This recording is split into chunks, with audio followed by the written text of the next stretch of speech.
Hello and welcome to Pro Trader Strategies Market Commentary for Thursday, April the 25th. My name's Eric Wilkinson. I'm here to teach you guys some different option strategies that you can implement into your portfolios, but please do that in your own way. Also remember, past performance of any trading system or methodology is not necessarily indicative of future results.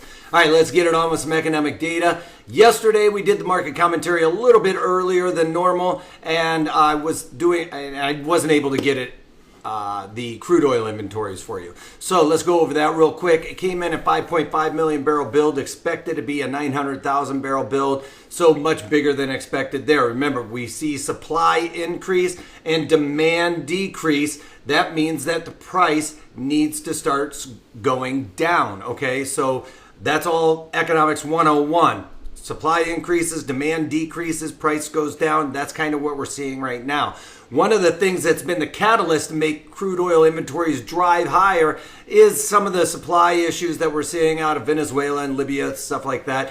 Those guys aren't big oil producers anyway. We are one of the biggest oil producers, so that drawdown or less inventory adding isn't going to make a major difference over the supply anytime in the near future. So a couple of things that I mentioned yesterday with this supply and support and resistance, is we were talking about a couple of things here with crude oil and coming up against this 38 Fibonacci extension we've got here. It's failed 3 times, okay? So 3 times we failed there. It's tried to get up above that and stay above that $66.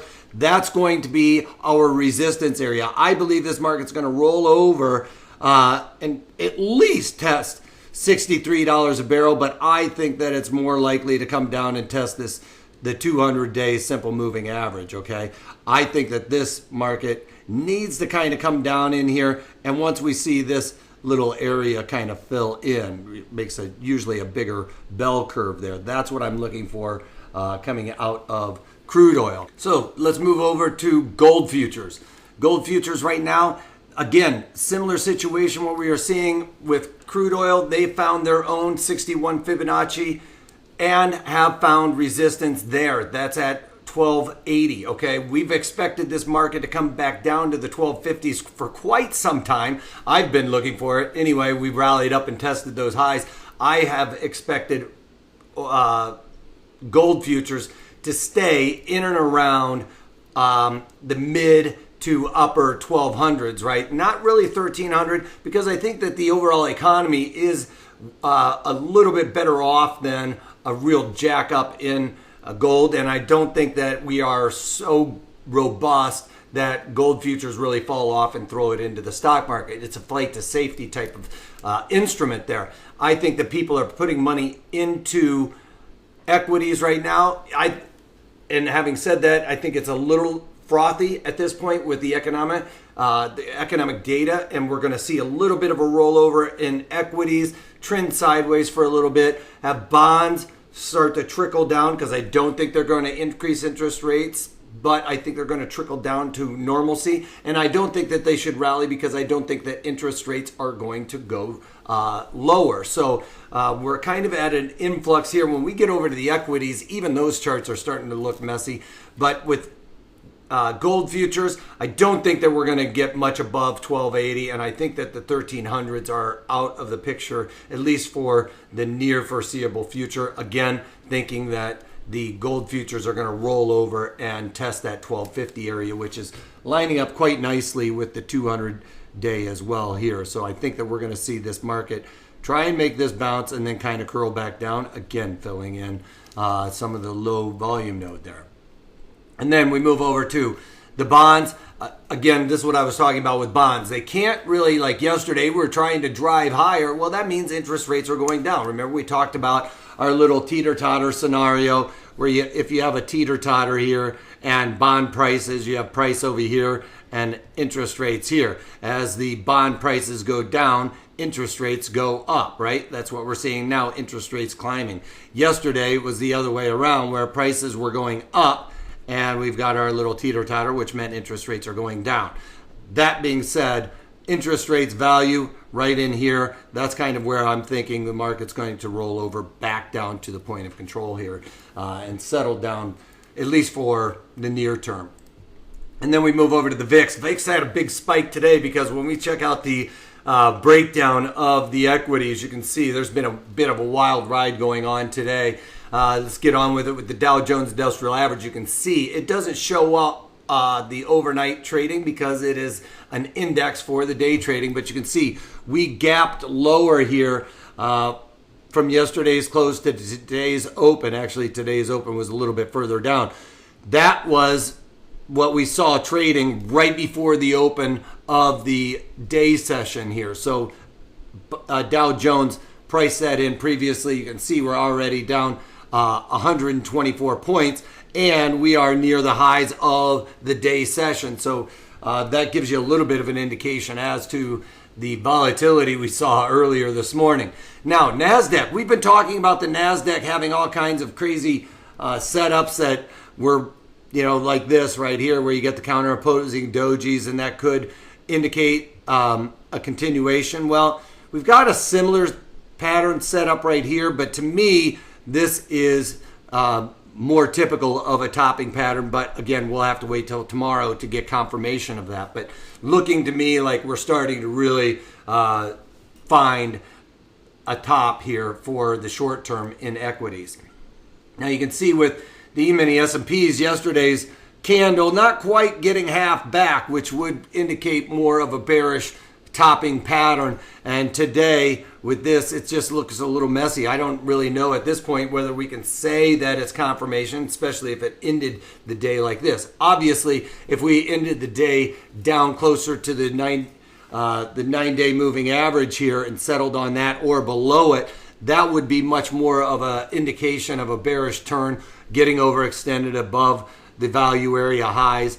Although we are accepting price up in this area, I think that we could see that this comes back down at least to the value area high, and again start filling in some of this before we get that big of a bounce and move higher.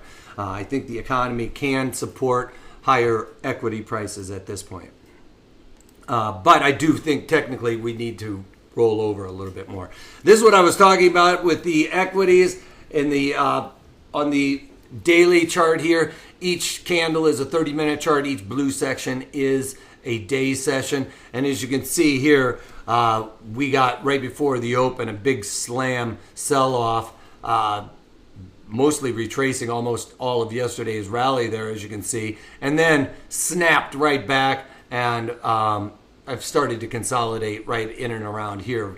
But E-mini S&Ps close to unchanged right now, just slightly in positive territory, but a mixed bag across the board. Dow down, E-mini S&Ps not, slightly in positive territory. So market really trying to work through the bulls and bears. We got like a battle of the bulls and bears going on right now at these historical highs, and even the bulls are probably starting to think that they need to cover some of their longs, and that's why we're getting a bit of this volatility going on. All right, let's talk about a couple of trades that I've done. Microsoft was an earnings trade that I played to the upside. I talked about this in the market commentary yesterday as well, and I went into the April weeklies that expire in just a couple of days. Sold those. What were they? The 120 puts in Microsoft. So I had quite a bit of room to the downside, as you can see right here. The 120 puts would have come into line right around in here. I was talking about this yesterday, Fortnite and PS4 versus Xbox. Xbox seems to be the better product right now. Kids are starting to roll over to that. So I thought that Microsoft would come out with much better than expected earnings, which they did. And we got that spike higher. So in those 120 puts that I sold for originally 40 cents in there, I was able to buy those back for, it was a couple of pennies, 3 cents this morning on the open. And then PayPal, another one that spiked higher for me. I played this to the upside as well. And in PayPal, I went into those same April weeklies, sold the 102 puts in there for 51 cents, and bought those back for this morning 6 cents. So got that directional move. Maybe covered those a little bit early on the open, but a winner is a winner, and I like to cover those right away anyway. So trying to get out of those and not mess with it. Han is another one that was looking really good. Remember, I sold some puts against this. This was an earnings trade. It was looking very good today. I think that we've topped out a little bit, gotten overextended. I'm expecting this still to come back down into reality at this point. Maybe try and cover this gap. So I'm still holding on to the Han. The other things that we've got going on today that I'm going to be looking at is Intel has earnings. Intel, Amazon, I don't even have to look for that one. Amazon has earnings. Who's the other one that I was thinking? Starbucks has earnings. So we have quite a few opportunities today to play on the high implied volatility. So I'm not going to add anything right now. I'm going to hold off on these because we got some big names: Amazon, Intel, Starbucks, and finally Discover Financial. So I think that for the most part, we're going to be playing these to the upside, DFS, sorry. So, looking to play these all to the upside at this point. Maybe Intel, a little iffy on, but I'm feeling pretty bullish on most of these as well. So, that's all I got for you guys, other than today's webinar is going to be a great one. We're going to be doing it on option strategies, where you come up with a directional assumption, and then everything else that goes around it is how we come up with our strategy. And I'm going to tell you how to go through those steps to come up with the best strategy for your assumption. So check it out at protraderstrategies.com. That's all I got for you, other than if you can't take that, take it easy.